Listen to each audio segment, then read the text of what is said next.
انتہائی قابل قدر مقدر حضرات علماء کرام،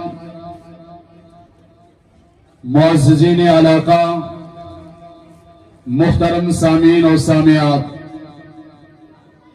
میں سب سے پہلے ان طالبات کو جنہوں نے مشکات شریف کی تکمیل کی ہے، دل کی گہرائیوں سے مبارکباد پیش کرتا ہوں، اور تمام اپنے معزز محترم مہمانان گرامی کا تہ دل سے مشکور ہوں،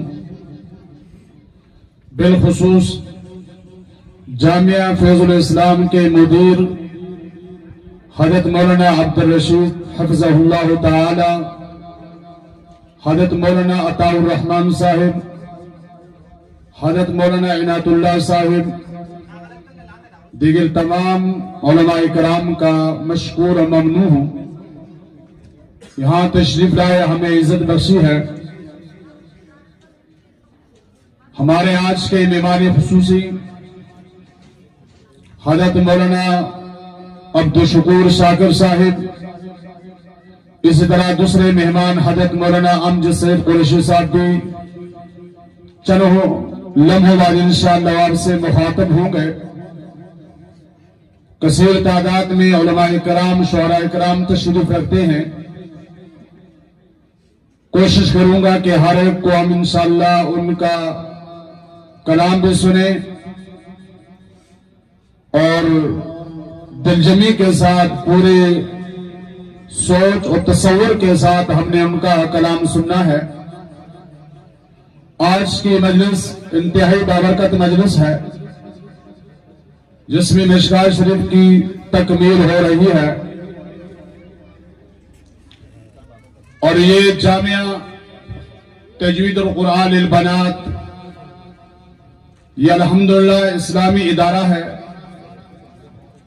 اور بہت ہی مختصر قلیل وقت کے اندر یہاں سے بہت زیادہ فاضلات اللہ کے فضل و کرم سے یہاں طالبات فاضل ہوئی ہیں۔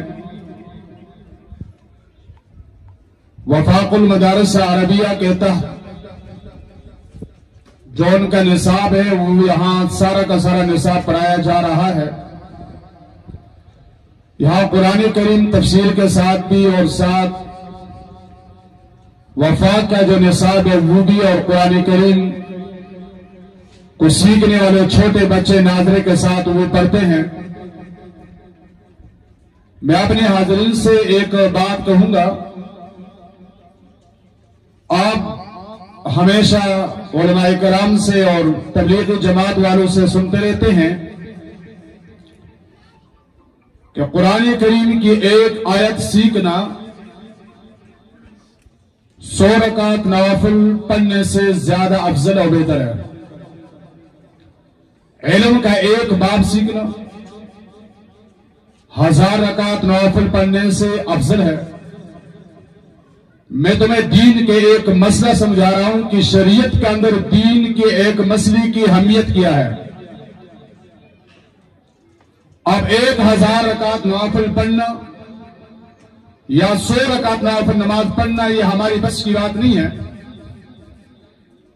اللہ کے بندے پڑھتے ہیں، لیکن ہم نے اپنے اوپر مشاہدہ کیا ہوا ہے، جب رمضان آتا ہے، اب بھی انشاءاللہ رمضان قریب ہے، تو 20 رکعت تراویح کی نماز ہمارے لیے بڑی مشکل ہوتی ہے اور دشوار ہوتی ہے۔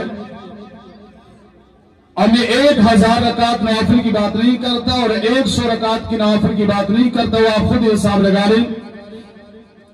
میں صرف 2 رکعت نماز پڑھنے کی بات کرتا ہوں کہ 2 رکعت نماز نفل پڑھنے کا اجر و ثواب کیا ہے شریعت کے اندر۔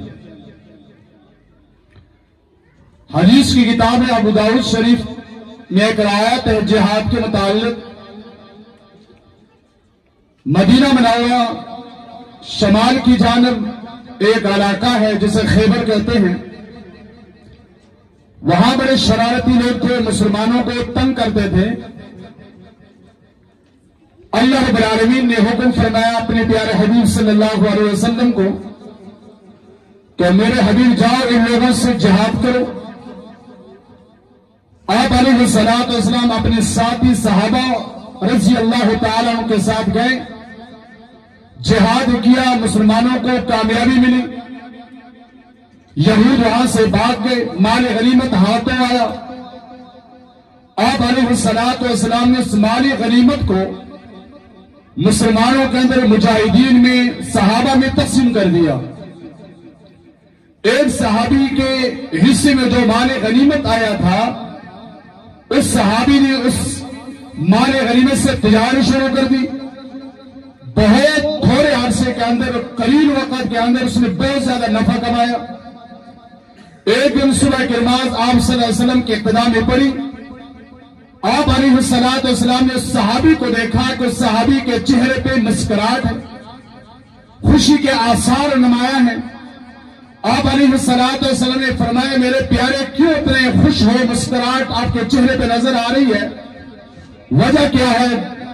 وہ صحابی رسول جواب دیتے ہیں یا رسول اللہ صلی اللہ علیہ وسلم، آپ نے جو مال غنیمت میں مجھے حصہ دیا تھا، اس حصے سے میں نے تجارت شروع کی اور تجارت میں مجھے بڑا نفع دیا ہے، یعنی مجھے بڑا نفع حاصل ہوا ہے۔ آپ علیہ الصلوۃ والسلام نے فرمایا کتنا نفع آپ نے حاصل کیا ہے؟ وہ صحابی رسول جواب دیتے ہیں مجھے 300 اوقیہ نفع ملا ہے۔ گویا کہ اس زمانے کے لحاظ سے 40 سے 50 لاکھ روپے مجھے نفع ملا ہے۔ آپ علیہ الصلوۃ والسلام نے فرمایا میرے پیارے میں اس سے زیادہ نفع کی بات آپ کو نہ بتاؤں، اس سے زیادہ فائدے کی بات آپ کو نہ بتاؤں؟ صحابی رسول جواب دیتے ہیں یا رسول اللہ کیوں نہیں؟ آپ علیہ الصلوۃ والسلام نے فرمایا فرض نماز پڑھنے کے بعد آپ 2 رکعت نفل نماز پڑھیں، اس 2 رکعت نفل نماز کا ثواب آپ کے اس فائدے سے کئی گنا زیادہ ہے۔ حضرت عیسیٰ علیہ السلام جا رہے، روایت میں آتا ہے چلتے چلتے پتھر کو دیکھا، بڑا خوبصورت پتھر ہے، تعجب میں پڑ گئے، ندائی یا عیسیٰ روح اللہ کیوں آپ تعجب میں پڑ گئے ہو؟ یا اللہ اس پتھر کو دیکھا، بڑا خوبصورت پتھر ہے، اس پتھر کی خوبصورتی نے مجھے تعجب میں ڈال دیا ہے۔ اللہ کی طرف سے آواز آتی ہے عیسیٰ روح اللہ اور قریب ہو جاؤ، اس سے زیادہ تعجب کی بات بتانے لگا ہوں۔ حضرت عیسیٰ علیہ السلام پتھر کے قریب جاتے ہیں، پتھر کھل جاتا ہے، شق ہو جاتا ہے، اس کے اندر سے ایک نوجوان نمودار ہوتا ہے۔ حضرت عیسیٰ علیہ السلام اور تعجب میں پڑ جاتے ہیں، یا اللہ یہ خوبصورت نوجوان اس پتھر کے اندر تنہائی میں تیری عبادت کرتا رہا۔ حضرت عیسیٰ علیہ السلام نے اس نوجوان سے پوچھا ارے نوجوان بتا اس پتھر کے اندر آپ کا کتنا عرصہ گزرا ہے؟ وہ نوجوان جواب دیتا ہے، جواب میں فرمایا کہ عیسیٰ روح اللہ میرے 500 سال اس پتھر کے اندر تنہائی میں بریا عبادت میں نہیں کی ہے۔ حضرت عیسیٰ علیہ السلام تعجب میں پڑے، ربا جتنی دنیا کے اندر، کائنات کے اندر جتنی انسانیت تم نے پیدا کی ہے، ساری انسانیت میں سب سے بڑا عابد زاہد متقی فرزگار یہی بندہ ہے، کیونکہ تنہائی میں تیری 500 سال عبادت کرتا رہا، اللہ کی طرف سے نداءت ہے میرے عیسیٰ روح اللہ تو کیا سمجھتا ہے؟ میری جتنی انسانیت کو پیدا کیا ہے، جتنی انسانیت کو پیدا کیا، سب سے بڑا آپ کے ہاں متقی فرزگار یہ بندہ تجھے نظر آتا ہے، لیکن سن تیرے بعد ایک پیغمبر آئے گا، آخری پیغمبر ہوگا، اس کی امت آئے گی، اور اس کی امت جب آئے گی وہ فرض نماز کے بعد 2 رکعت نافل پڑے گی تو اس کا ثواب اس کے 500 سال کی عبادت سے زیادہ ہے۔ نعرہ تکبیر، نعرہ تکبیر۔ حضرت مولانا سراج عارفین صاحب بنا اپنے رفقا کے یہاں تشریف لائیں، میں ان کو یہاں آمد پیدا اپنے دل کی گہرائی سے خوش آمدید کہتا ہوں۔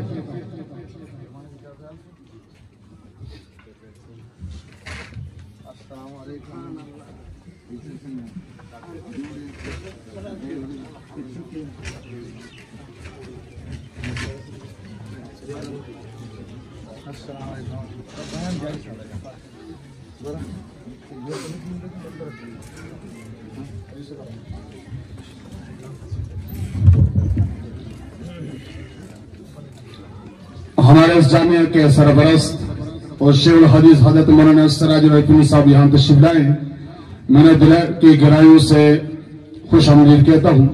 اللہ رب العالمین حضرت کا سایہ تا دیر ہمارے سروں پر قائم و دائم فرمائے۔ بس میں اپنی بات کو اختتام کی طرف لے کر جا رہا ہوں، کیونکہ یہ مدرسہ بنات کا ہے اور زیادہ سا تعلق بنات کے ساتھ ہے۔ اس کے مناسبت سے آخری ایک بات کر کے انشاءاللہ اجازت چاہوں گا۔ حسن بصری یہ تابعی ہیں، بڑے بزرگ گزرے ہیں، وہ فرماتے ہیں کہ مجھے 3 عورتوں سے بڑا فائدہ ملا ہے، میں نے 3 عورتوں سے بہت کچھ سیکھا ہے۔ ایک دن اپنی مجلس میں فرما رہے تھے، جیسے میں آپ سے مخاطب ہوں، کہا کہ ایک عورت سے میں نے توحید سیکھی ہے اور ایک عورت سے میں نے دین میں احتیاط سیکھا ہے، احتیاط فی الدین، اور ایک عورت سے میں نے اللہ کی محبت سیکھی ہے۔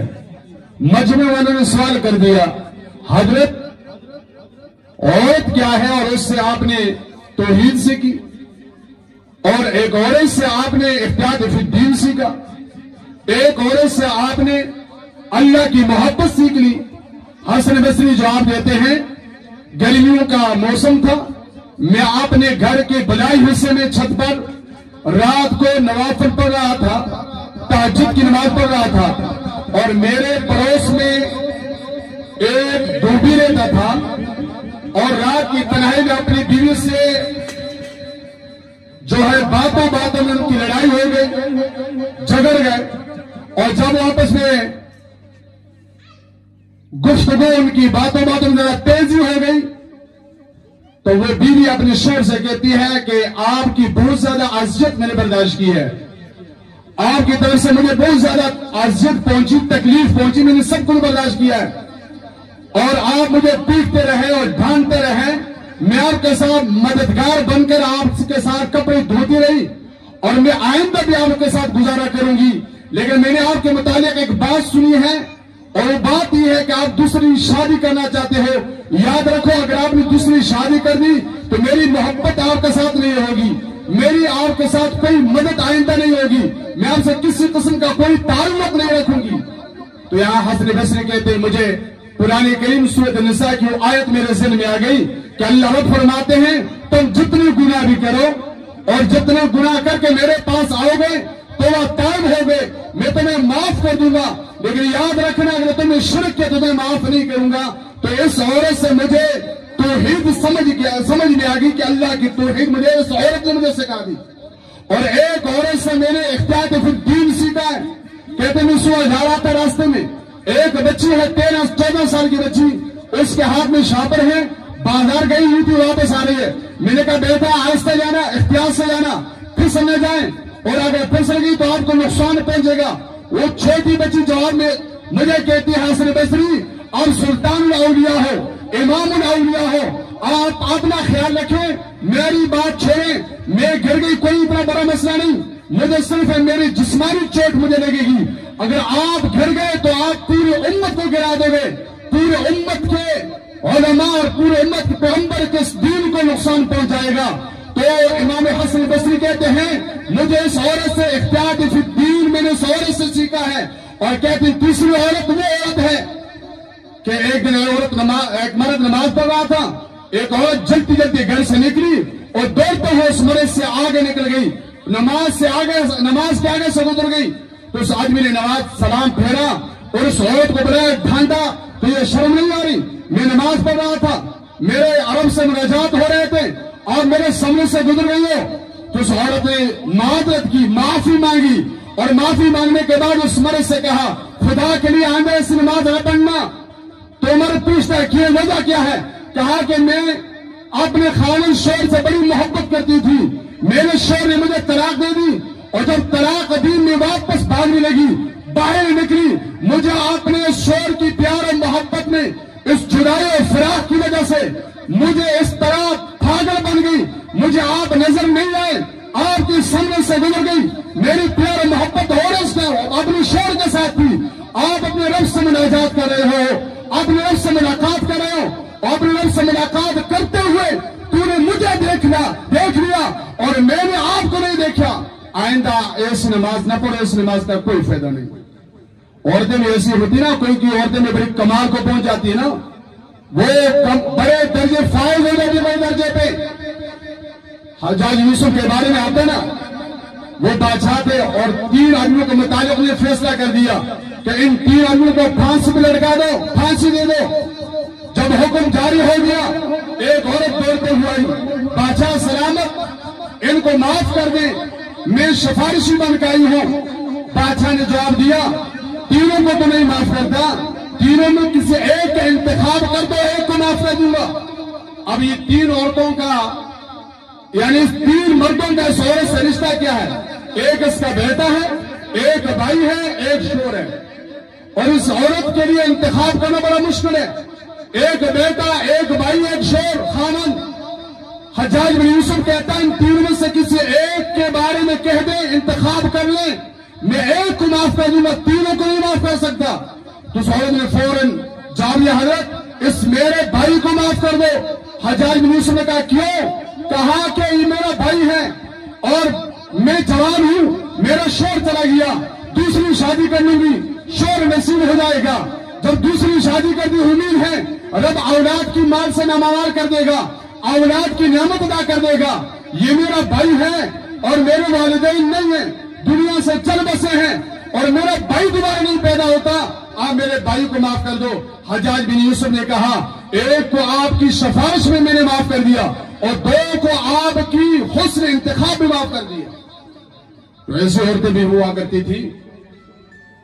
چونکہ اب وقت کافی بیت چکا ہے، ہمارے مہمان گرامی بھی کثیر تعداد میں تشریف لا چکے ہیں. اب میں مختصر صرف ایک نظم کے لیے ملتمس ہوں، حضرت مولانا قاری حافظ عبدالرحیم گور آبادی کے خدمت میں وہ تشریف لائیں، اپنا مضمون کلام پیش کریں. تشریف لاتے ہیں حافظ عبدالرحیم صاحب.